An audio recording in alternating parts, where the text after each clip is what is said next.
મહારાજ ને એક વખત અહીંના એક આગેવાન હરિભક્તે કહ્યું કે સ્વામી,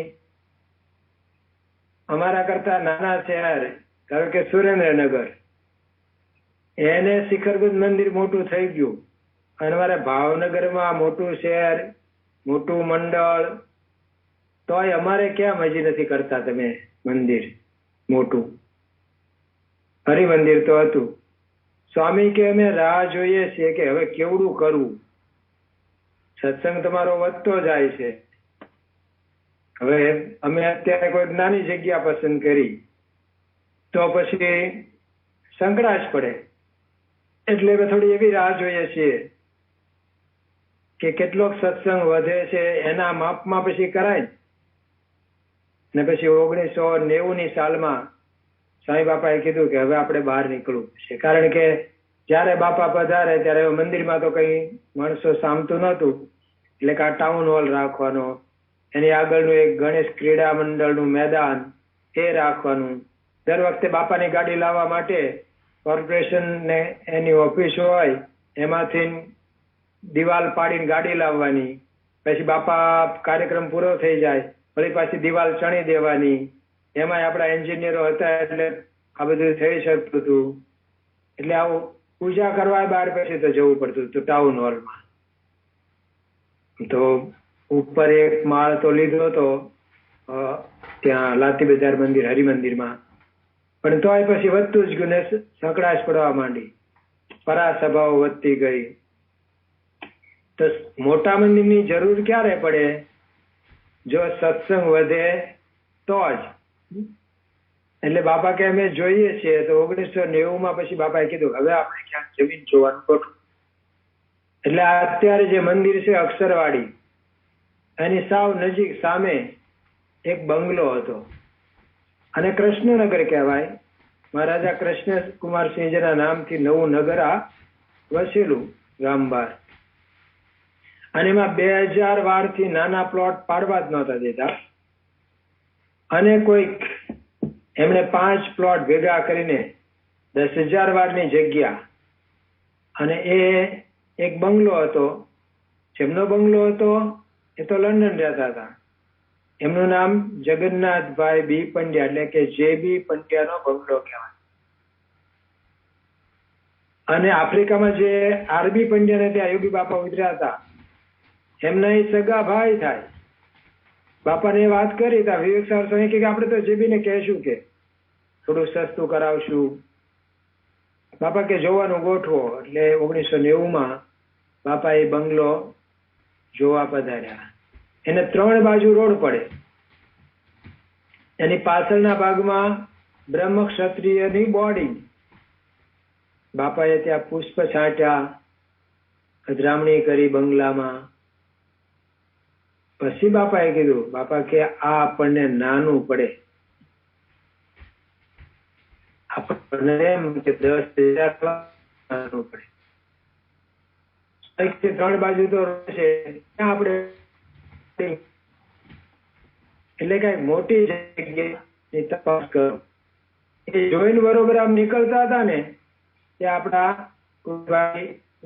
ભાઈના દીકરા ધીરુભાઈ, એમણે આ અક્ષરવાડી સિંધી ગાડી ઉભી રખાવી કે બાપા આ વાડીઓ બધી વેચાવશે, એમાં આ વાડી વેચાવાની છે, પણ આમાં યુનિવર્સિટીનું રિઝર્વેશન સરકારે કરેલું છે, એટલે ખેડૂત કોઈને દસ્તાવેજ કરીને આપી ન શકે.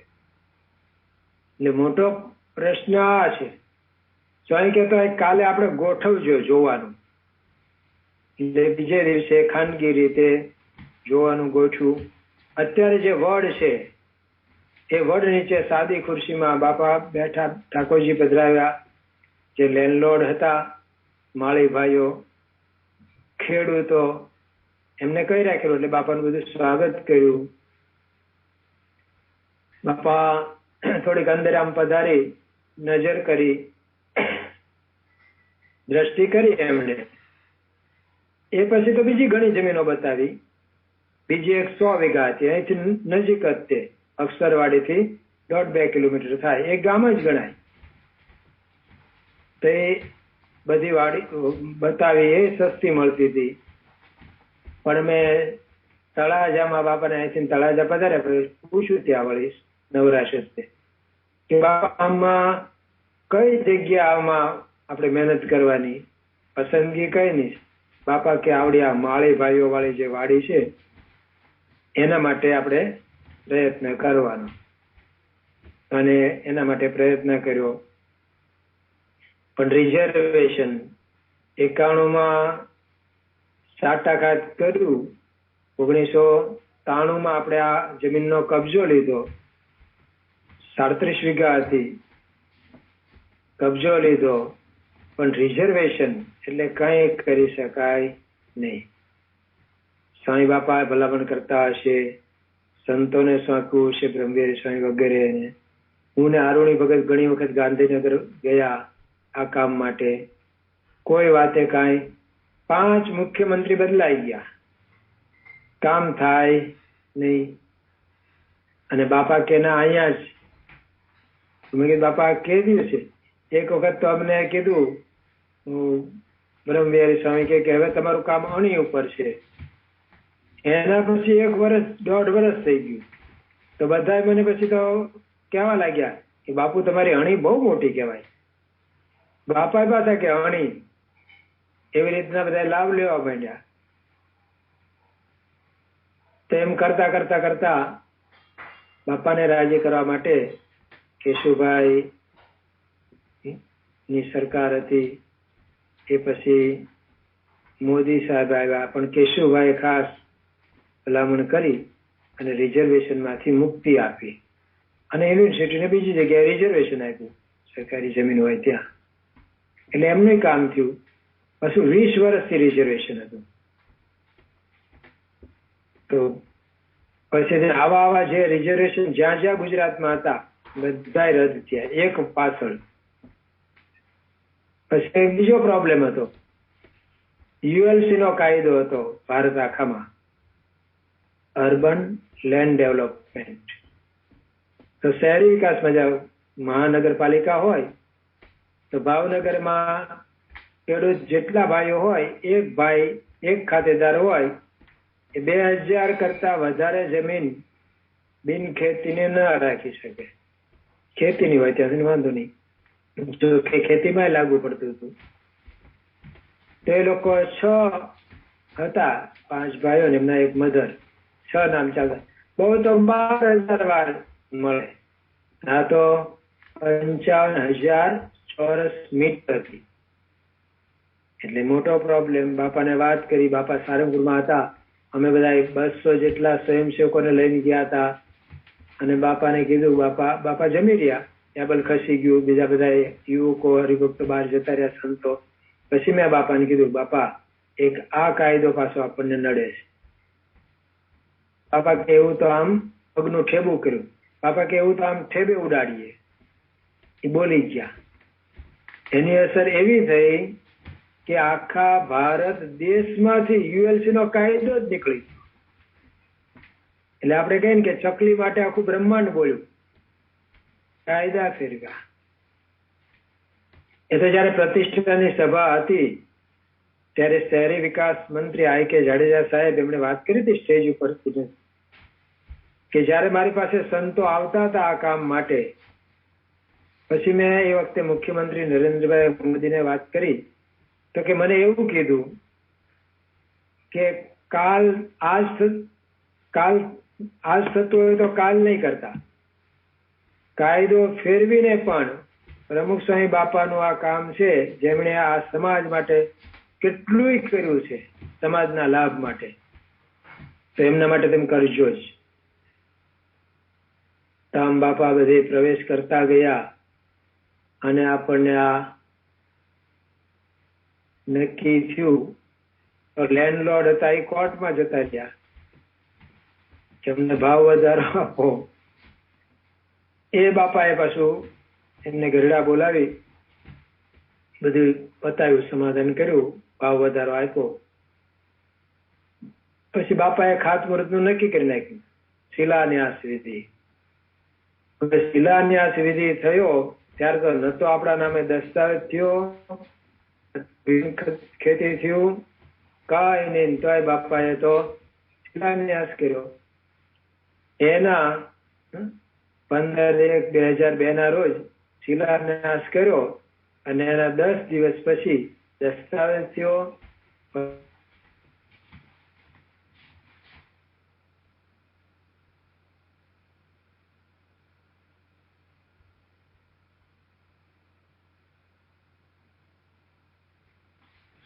જ્યાંથી પરમિશન ના મળે બાંધકામની, પણ એ પેલા એક સારું હતું.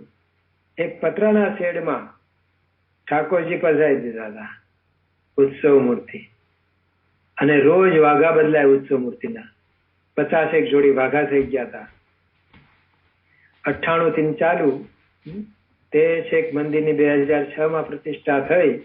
ત્યાં સુધી 8 વર્ષ સુધી હરિમંદિર પણ શિખર મંદિર જેવા જ સમય આ ઉત્સવ બધું થાય, અન્નકૂટ ભવ્ય થાય, એક ઉત્સવ. અને એમાં નવરાત્રીના ઉત્સવમાં તો 5000 કરતા વધારે ભાવિકો ભેગા થાય. અને એમ ગામમાં અક્ષરવાડી એવું નામ થઈ ગયું.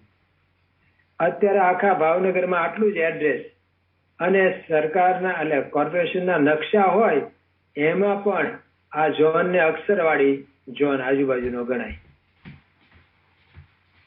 તો અક્ષરવાડી નામે પ્રખ્યાત થઈ ગયું. એટલે જ બાપા ત્યાં ગઢપુરમાં જરા ખેડૂત ભાઈઓ સાથે બધું પતાવ્યું સોદો, અને એ લોકો બહાર ગયા મસલત કરવા.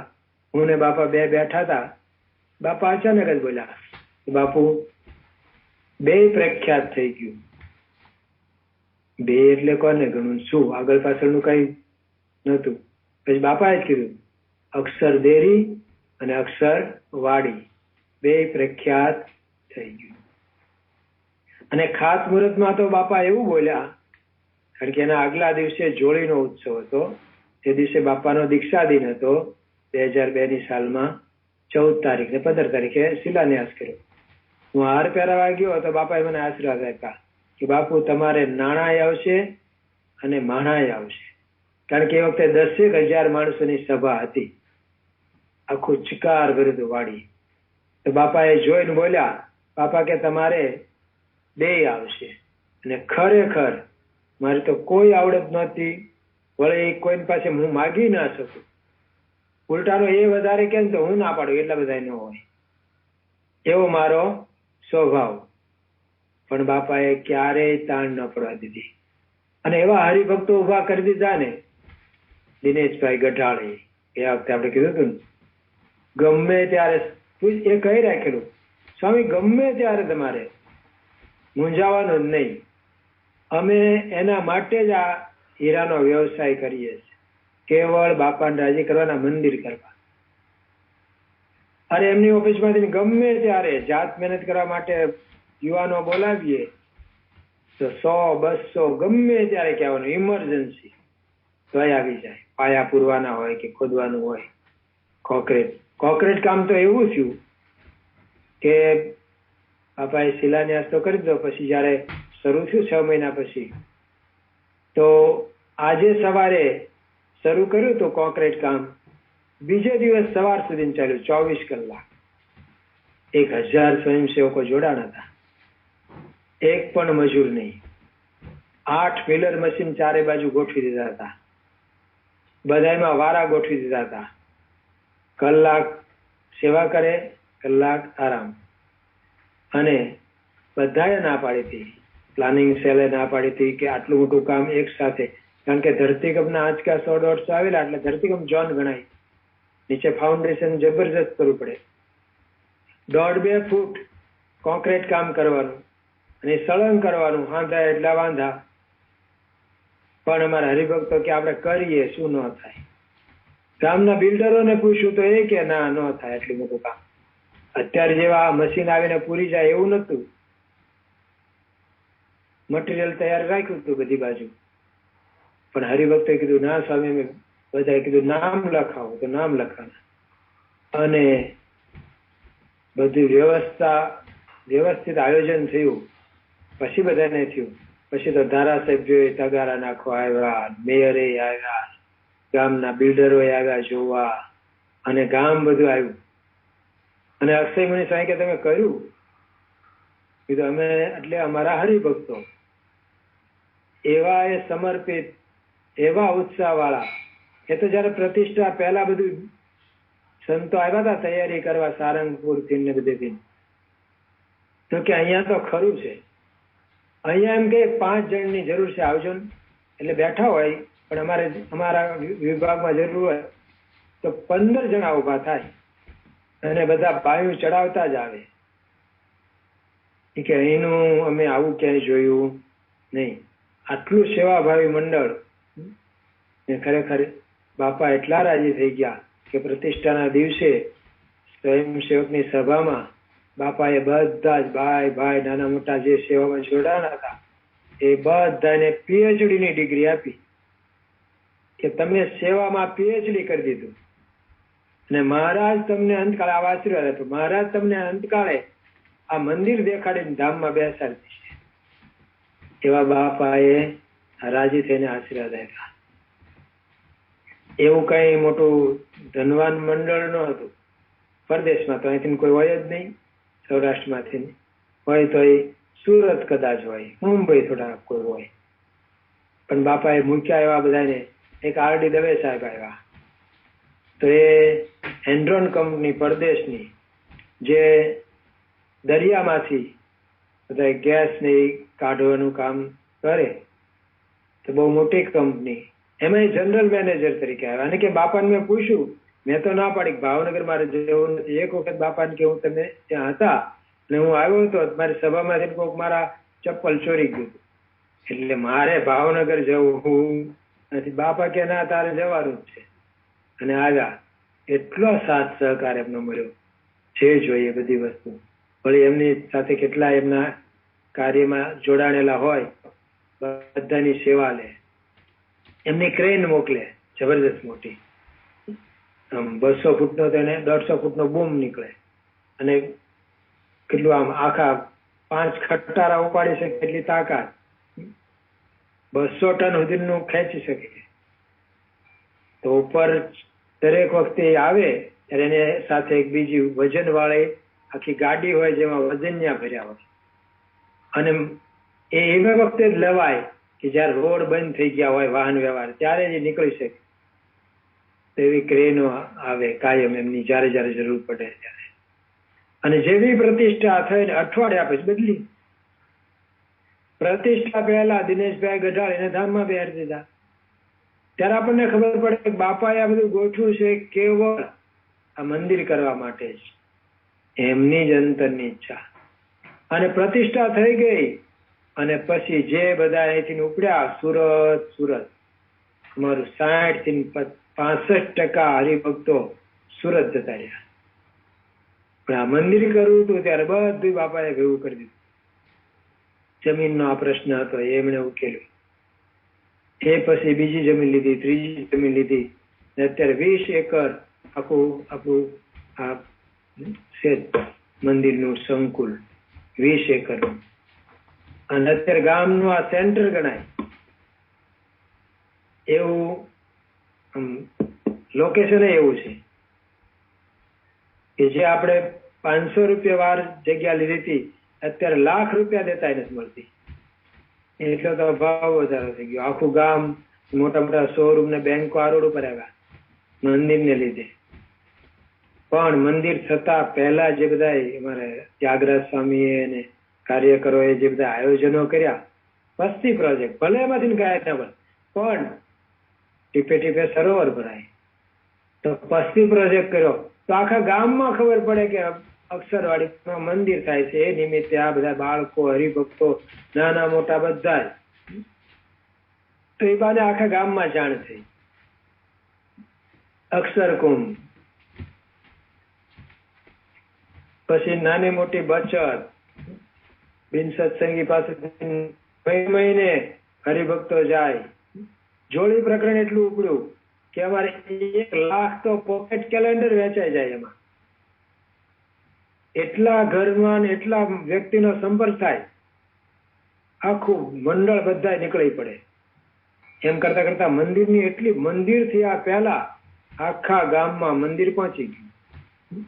બાળકો વ્યસન મુક્તિ કરાવવા જાય કે પ્રાર્થના કરવા બાલિકાઓ હોસ્પિટલમાં જાય, બધે જ કાર્યાલયમાંથી આવ્યું હોય, પણ જ્યાં જાય ત્યાં બધાને એટલો બધો ભાવ થાય. અને મોટા માણસોએ તો સેવા કરી, પણ નાના નાના માણસો જેમની હેસિયત નહીં, એમાં અમે તો પાછું કે ભાઈ ચાલો કળશ બનાવવાના છે, ધજાદંડ કરવાના છે, તેમાં કોપરની ને તાંબાની એની જરૂર પડે, તો જેના ઘરે જે તાંબા પિત્તળના વાસણ હતા ને એ બધા આપી ગયા. તો અમારે એક મોટો હોલ ભરાણો, 2 ખટારા જેટલા વાસણ ભેગા થયા. પછી ચાંદીની તુલા, ચાંદી લખાવો તો એ, પછી સુવર્ણ તુલા, એમ બધા સેવામાં એવા જોડાતા જ રહ્યા, જેથી કરીને બધાને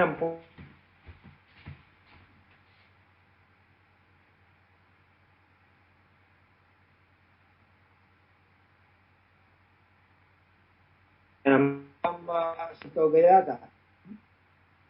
તો એક આપડા હરિજન હરિભગત છે રામજી કરીને, એને સોનું અર્પણ કરવું હતું. સંતોએ ના પાડી, તમારી પાસે કઈ છે નહીં અને તમે આવું અર્પણ ન કરો, એવું તમે 51 રૂપિયા આપો, તમારું ભગવાન માની લેશે. તેને 51 તો આપ્યા, પણ પછી ઘરમાં જે પાછું હતું નાનું મોટું ઘરેણું એ મોકલાયું કાર્યકર સાથે, પાછું સંતોએ પાછું મોકલ્યું. તો બીજા ગામ હતા ત્યાં આપવા ગયા કે સ્વામી હવે અમે વાપરવાના નથી ને પ્લીઝ આટલું અમારું સ્વીકારો. બીજા એક અહીંયા ભરતભાઈ રાઠોડ પાલન છે, એના આપણે જાહેરાત કરી હોય સુવર્ણ અર્પણની, સુવર્ણ દાન, તો એને ઘરે જઈને એના માતુશ્રી, એમના પત્ની, એના દીકરીઓ બધાને સમજાવ્યા. રાત્રે ખૂબ મહિમા કહ્યો, બધા તૈયાર થઈ ગયા અને બધા જે પોતાનું ઘરેણું હતું ને એ આપ્યું. તો આને બધાને ઘરના એના પત્નીને પણ 2 દંડવટ બધાને કર્યા, દીકરીઓને 2 દંડવટ કર્યા, માતુશ્રીને તો કરે, અને એમનો આભાર માન્યો ખૂબ. અને પછી અમે તો જવાના હતા તો મોડેથી, એટલે 2-4 દિવસ પછી એની તારીખ હતી. રાત્રે 11:30 વાગે આવ્યા ભરતભાઈ અમને કહેવા, સ્વામી ધર્મના કામમાં ઢીલ નહીં, કાલે કોઈનું મન બદલાય તો માટે સવારે જ તમે ઠાકોરજી લઈને આવો. અને અમે ગયા. એ તો મફત પરામાં રહેતા હતા, સાવ નાના મકાનમાં, પણ એને ઘરમાં જે હતું એ આપી દીધું. અને કોઈનો પાડન રાખે એ મુરારી આપે, વ્યાજ સહિત ગિરધારી. એક મને સ્કૂલમાં નોકરી મળી ગઈ, એમના કોઈ રિલેટિવ છે એટલે એમની સ્કૂલ, સરસ નોકરી મળી ગઈ, ઘરનું મકાન થઈ ગયું કાળિયાબીડ વિસ્તારમાં. હું સુખી થઈ ગયો. મેં આપ્યું એના કરતા બાપાએ ઘણું મને સામે આપ્યું. જો એને એવી ઈચ્છા નહોતી, એ રીતે નહોતું, એને સકામ ભાવે નહોતું કર્યું, નિષ્કામ ભાવે કેવળ આ મંદિરના ઠાકોરજીના સિંહાસન માટે સેવા કરતી. તો નાના નાના બાળકોએ પોતાની જે કઈ બચત હોય એ બધું ઘનશ્યામ મહારાજની મૂર્તિ બાળકો તરફથી હતી. તો બધા બાળ મંડળ, અત્યારે ભાવનગરમાં લગભગ 125 બાળ મંડળ ચાલે છે, એ વખતે કદાચ એટલા ન હોય, પણ બધા જ બાળકો બાલિકાઓએ પોતાની જે કઈ બચત હોય અને બચાવ્યું. ફટાકડા ન ફોડ્યા, પતંગ ન ઉડાડ્યા, બીજું ત્રીજું, આ બધી બચત કરી અને એ લોકોએ આપ્યું. તો લોકોને થયું આટલા નાના, અને જોડી માગવા આવે ને તો ગામમાં બધાને થાય કે અત્યારે બધા પતંગ ઉડાડે છે, આ બાળકો જોડી માગવા આવે છે. અમે એને કહીએ ભાઈ તમે 10 વાગ્યા સુધી ના આવો, પછી પતંગ ઉડાડવા જજો. તો નાના મોટા બધા એવા જોડાણા ને, એટલે મંદિર થતા પહેલા ચેતન મંદિરો બની ગયા ઘણા બધા. અને ગામ આખામાં અક્ષરવાડી મંદિર થઈ ગયું. તો આ મોટું કામ થયું. કોઈ મોટા દાનવીર હોય અને દાન આપીને એકલા જ મંદિર બાંધી દે તો સામે પછી એવો સત્સંગ નથી. અમારે એક અહીંયા ગ્રામ્ય વિસ્તારમાં હરિમંદિર છે, મોટે ભાગે એક હરિભગતનું ડોનેશન હતું, તો અત્યારે એટલા હરિભક્તો કોઈ આવતા નથી. પૂજારી તે એમ રાખવા પડે, પગારદાર, સભામાં પણ બધા એટલા ન આવી શકે. પણ જો બધા જોડાય નાના મોટા કામમાં, અને જયારે બાપાને એમ કીધું ને કે ફાઉન્ડેશનમાં બધા હરિભક્તોએ બહુ સેવા કરી, એક પણ રૂપિયાનો ખર્ચ નથી કર્યો. અમે તો માટી જે નીકળી હોય ને કડક તાશ ત્યાં ત્યાં રાખી દી, એની પાછી ભરતીમાં કામ આવે. જેમ જેમ ચણાતો જાય એમ ભરાતું જાય. તો બાપાએ સાંભળીને શું કીધું, હવે આખું મંદિર પૂરું થાય ને ત્યાં સુધી એક પણ મજૂર રાખતા નહીં આવા કામ. તો પછી જયારે કોન્ક્રીટ કામ કરવાનું આવ્યું તો દિવસે બહેનો પોતે મશીન ચલાવે. સારા ઘરના બાયો હોય બહેનો હોય તોય પણ બધા તગારા ઉંચક્યા અને કોન્ક્રીટ કામ કરે. રાત્રે બધા ભાઈઓ આવે. અને સ્વામીએ કીધું ને કે મંદિરમાં પછી તો અમે 5 મોટા બિલ્ડિંગો બાંધ્યા. એનું બધા નીચેનું પાયા પૂરવાનું અને પાયા નીચેનું કોન્ક્રીટ કામ પીસીસી એ હરિભક્તોએ હાથે જ કર્યું. એમાં કોઈ મજૂર નહીં. બાપાએ કહ્યું હતું જાતે કરજો, તો જાતે કર્યું. 1.5 કિલોમીટરની પ્રદક્ષિણા છે મંદિર પરથી. એના ટોટલી બધા જ થાંભલા હરિભક્તોએ બનાવ્યા છે.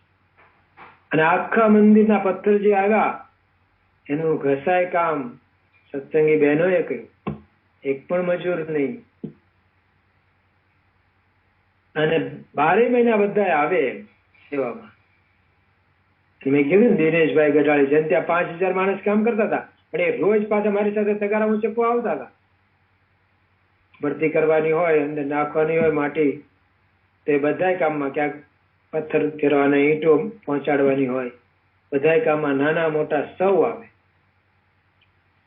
તો બાપા બહુ રાજી થયા.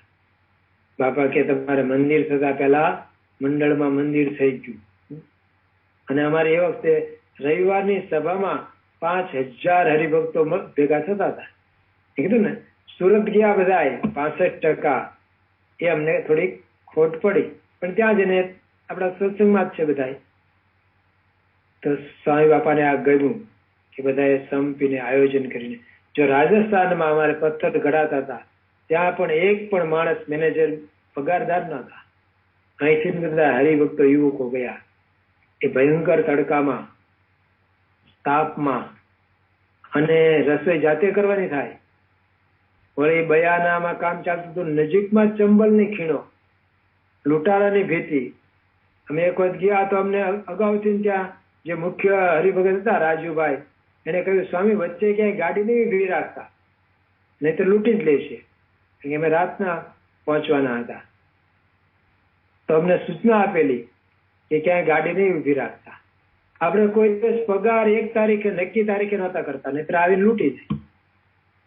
તો એના લગભગ કેટલા હરિભક્તો, એમાંથી 2-3 તો સાધુ થયા, એ જે સેવા કરવા 3 જણા. એટલે રાત દિવસ બધા સેવામાં મચી પડ્યા. એનો જે આનંદ એ વાત જુદી જ છે. હા, એ હવે મંદિર થઈ ગયું, પણ જે સેવા કરી એનો અમને બધાને આનંદ છે. સંતોને, હરિભક્તોને, એ સ્મૃતિ જ જુદી.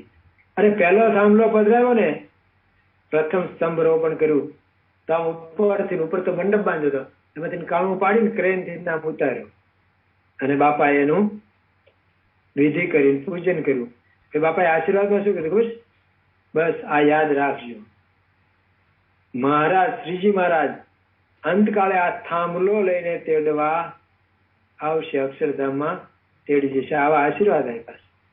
હજી એ થાંભલો આમ નિશાની રૂપે મેં એને નિશાન કરી રાખ્યું. બાપાએ જે પૂજન કર્યું હતું એના પર એરલડાઇટ મારી દીધું છે. એટલે બાપાએ ચાંદલા કર્યા હતા એ હજી છે.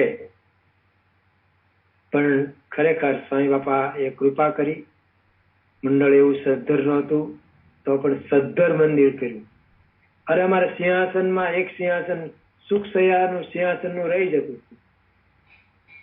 તો સત્સંગી જીવન સ્વામી પાસે બધા પત્ર અમારે કરાવતા હતા સિંહાસન બધું. તો એ કે ભાઈ લાવો, હજી તમારે બાકી રહેશે. મેં કીધું હવે નથી સ્વામી કાંઈ. તો એ કે તમે આવો તો બાપા ગાંધીનગર છે, આપણે જઈ આવીએ બે. બાપાને પૂછી લે, બાપા કે ને તો આપણે હું કરાવી દઈશ અહીંથી સેવા. તો હું તો હોંશે ગયો ગાંધીનગર, બાપાને મળ્યા, બાપાએ બધી વાત સાંભળી. બીજે દિવસે સત્સંગી જીવન સ્વામીનો સર્વમંગલ સ્વામી ફોન આવ્યો કે બાપાએ ના પાડ્યો કે આપણે કોઈએ કરવો નથી તો એ કરશે. અમારે સંત કોઈ બાપા સાથે અમેરિકા ગયા હતા, ત્યાં ભાવનગરના જ હરિભક્ત હતા અને કઈક એલેમની ની સેવા લખાવી. તો પેલા સંત બાપાને કે અમારે ભાવનગર ના છે, એટલે ભાવનગર ની સેવા. સ્વામી કે ભાવનગર વાળા ભાવનગર નું કરે, અહીંયા છે ને ભાવનગર કે. એટલે જયારે જયારે આમ થયું ને તો બાપા કે તમે કરો, તમે કરો. બાપાને બળ આપવું જોઈએ અને આપણને શીખવવું જોઈએ. તો બાપાએ આમ એક વખત બાપાને મેં ફોન કર્યો, હું તો કરતો જ નતો ફોન. બધાએ કીધું કે બાપાને એક જ વિનંતી તો કરો કે હાવ આટલી પ્લિન્થ નીચી કેમ? હજી તો થઈ નહોતી પણ કરવાનો પ્લાન હતો. 4.5 ફૂટની જ પ્લિન્થ છે. તે બાપા તો દૂર હતા, કચ્છમાં લગભગ હતા. પણ મેં ફોન કર્યો તો બાપા કે તમને કઈ વાંધો છે? આમાં વાંધાની ક્યાં વાત છે? આ તો સાવ નીચું લાગે ને. આપડા બધા મંદિરો આપણે ઊંચા જોયેલા છે. બાપા કે હવે પગના દુખાવા વાળા બધા આવવાના, ઢીચણના દુખાવા. તો બાપા કે એમને આ દાદરા ચડવામાં છે ને મુશ્કેલી ના પડે, આળસ ન થાય. એટલે બાપા કે નીચું સારું. ને અત્યારે બધાને એટલું ગમે છે, એટલું ગમે છે કે આ બહુ સારું. તમારે પેલા પુરુષોત્તમભાઈ લંડન, પેલા આફ્રિકા, પછી હરિમંદિરમાં એમનો ઘણો યોગદાન. એ આવેલા ને સ્વામી હા હું બધી આરતીમાં આવી શકું છું, નહીતર ઓલા ઊંચા મંદિરમાં તો હું જઈ શકતો નહોતો. એ જઈએ ત્યારે હવે તો બધા લિફ્ટની વ્યવસ્થા કરે છે. પણ બાપાએ બધું વિચારેલું. પોડિયમ પેલા નાનું હતું. બાપા કે આવડું જ કેમ? અમને તો પ્લાન આપે એવું કરીએ ને. બાપા કે ના વધારી દો. તે ચણાઈ ગયું પછી પાછું વધાર્યું. પછી નીચે બેઠકની આખી પ્રદક્ષિણા થઈ છે. કોઈ મંદિરમાં નથી, આપડા શિખર મંદિરમાં નવીન. અને આરસ પાથરો છે જે સિન્થેટિક છે, જરાય તપે નહીં. ધોમ ધપતો વૈશાખ મહિનાનો તાપ હોય તો તમે પ્રેમથી એના પર બેસી શકો, તડકામાં તે ઉભા રહી શકો ખુલ્લે પગે. ખુદ બાપાએ અમે પગથિયામાં બધી એ વાપર્યો છે. બાપાએ ચપ્પલ કાઢી અને આમ પગ મૂકીને જોયું કે હા બાપુ તમે કહેતા જ છો ને એ તમે આવો ત્યારે કહીએ ને કે આવું છે. પ્રતિષ્ઠા પછી પધાર્યા ત્યારે તો પછી બાપાએ બીજા મંદિરમાં અક્ષરધામ વગેરેમાં કહેવરાયું કે આવું કંઈક વિચારો. પણ ટૂંકમાં બાપાની પ્રેરણાથી, એમના આશીર્વાદથી એટલો આનંદ બધાને આવ્યો, એટલી મજા આવી સેવા કરવાની. હા, જો આર્થિક જરૂર પડે એ બાપાએ બધાને ઉભા કર્યા. ડોક્ટર કાકડિયા અને બીજા ગોયાણી છગનભાઈ અને હરિદર્શન પેઢી, આ બધાએ મોટી મોટી બધી સેવા કરી હોય. પણ જે નાના નાના માણસોને જે નવા નવા પ્રોજેક્ટ આવ્યા બધા, મેં કીધું ને પસ્તી ને આ તે બધું જોડીને બધાને સગાવાલાને એની પાસે સેવા લેવી. પોતાના જેટલા ઓળખીતા હોય, દૂધ આપવા આવતા હોય કે ધોબી હોય, મોટા માણસો ત્યાં આવતા હોય, બીજા કામકાજ તમે કઈ સંપર્કમાં હોય તો એ બધે જ બધાની સેવા બધાએ લઈ આવ્યા. તો એ બધાને યાદ રહ્યું કે આ મંદિર થતું હતું ને એમાં અમે સેવા કરેલી. તો ક્યારેક તો આવે દર્શને, એને ભાવ થયો કે આ મંદિરમાં અમે ભલે નાની પણ અમે સેવા કરેલી છે. તો એમ બાપાએ ઐશ્વર્ય વાપર્યું. જમીન માટે મંદિર થયું. ત્યાર પછી ભૂકંપ ન થયો પાછો. એ પેલા ઓછામાં ઓછા 150 આંચકા અમે અનુભવેલા 2000ની સાલમાં. અને 2002 થી મંદિર શરૂ થયું. એક આંચકો એક હોતા હતો જે પદ્મશિલા ચડાવતા હતા અને આમ ક્રેને આમ પકડ્યું અને કઈક બેલ્ટ થી મુકાઈ ગયું અને આમ ધબ દઈને પદ્મશિલા નીચે પડી. એ જ વખતે છેલ્લો આંચકો આવ્યો હતો. તે દિવસે પછી હરિજયંતિ હતી. બસ ત્યાર પછી ધરતીકંપ પણ બંધ થઈ ગયો. તો બાપાએ અદભુત આ મંદિરની ભેટ આપી. અને અમને અક્ષયમુનિ સ્વામીએ કહ્યું હતું ઉતાવળ રાખશો, ઉતાવળ રાખશો. તો ફક્ત 2002માં 6માં પ્રતિષ્ઠા, 6 મહિના તો પડ્યું રહ્યું. તો 3.5 વર્ષમાં કમ્પ્લીટ મંદિર થઈ ગયું અને બધી સુવિધા સહિત.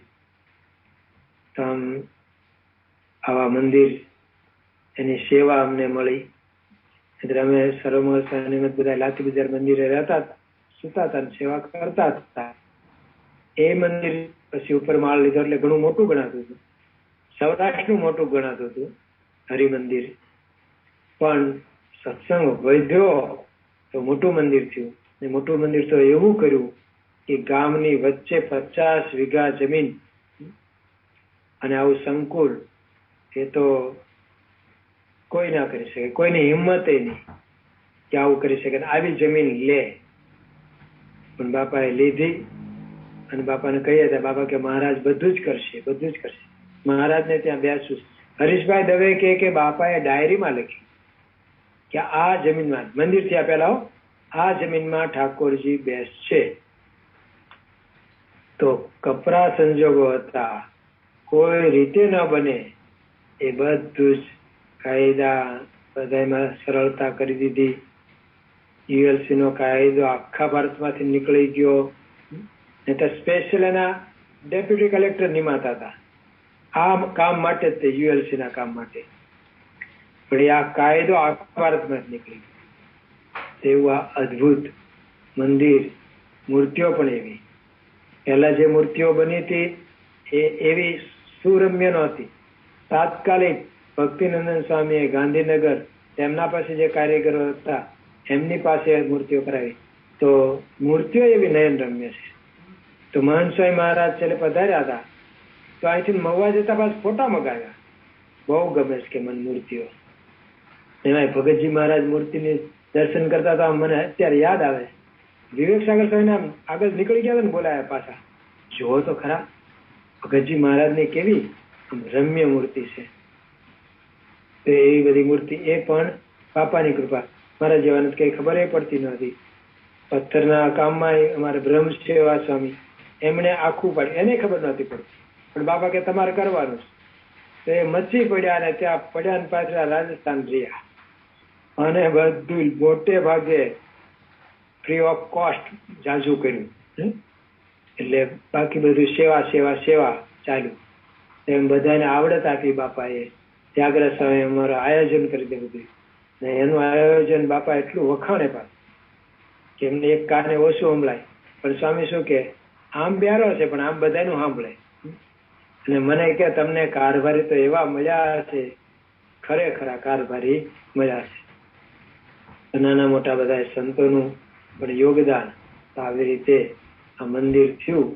મંદિર તો બધી થાય, પણ મંદિર પહેલા જે સેવા થઈ એનો જે આનંદ એ આપણે જીવીએ ત્યાં સુધી ભૂલાય નહીં કોઈને. બધા હરિભક્તોને બધાને યાદ આવે. હજી અત્યારે બધા ત્યાં બેઠા છે સુરતમાં, પણ એ બધાની યાદ આવે છે ભાવનગર મંદિર. હમણાં ત્યાંના એક સંતે મને કીધું, મને કે જે ઘરે પધરામણી જઈએ તરત જ કે તમને યાદ કરીને મંદિર અક્ષરવાડી યાદ કરે.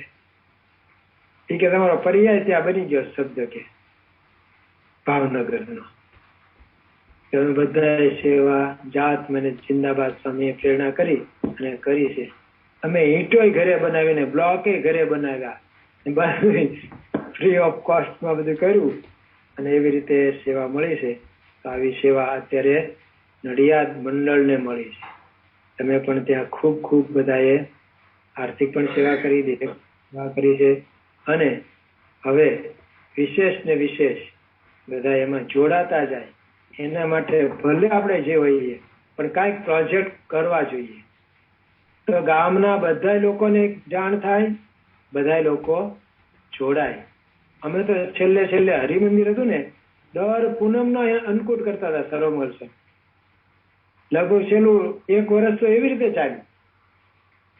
અને બધા મંડળના વાળા, આપણા સત્સંગ મંડળ ચાલતા હોય, 2 કે 3 મંડળ થઈ અને એને અન્નકૂટ રાવવાનું અને પછી એમણે જમી જવાનું ઠાકોરજીને ધરાવી. પણ એના દર્શન માટે બધા ગામમાંથી ના આવે. તો અક્ષયમુનિ સ્વામી કે આવો તો આઈડિયા કોઈ વાપર્યો નથી. આમાં કેટલા લોકો ઇન્વોલ્વ થાય. તો આપણે મૂળ તો કરવાનું આવે છે ને, મંદિર કરીને કઈ વટ તો પાડવાનો નહોતો કે અમારું મંદિર આમ ને અમારું આમ. પણ વધારે ને વધારે લોકો આમાં જોડાતા જાય. એટલે અત્યારે ભાવનગરમાં કોઈ ત્યાં મહેમાન આવે ને તો એ અચૂક અહીંયા એમના મહેમાનને લઈને દર્શન કરાવવા આવે. અરે કોઈ અંગ્રેજો આવ્યા હોય ને તો પેલા ટુરિસ્ટ હોય ને એ બધા લઈને તો અહીંયા જ આવે.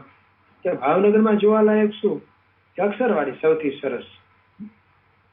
બીજા કદાચ પુરાણા મંદિરો હોય છે, પણ અત્યારે તો અક્ષરવાડી.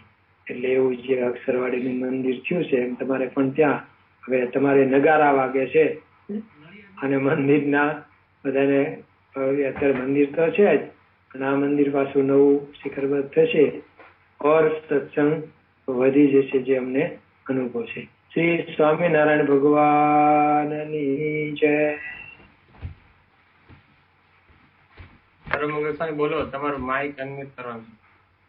શ્રી સ્વામિનારાયણ ભગવાનની જય. અક્ષર પુરુષોત્તમ મહારાજની જય.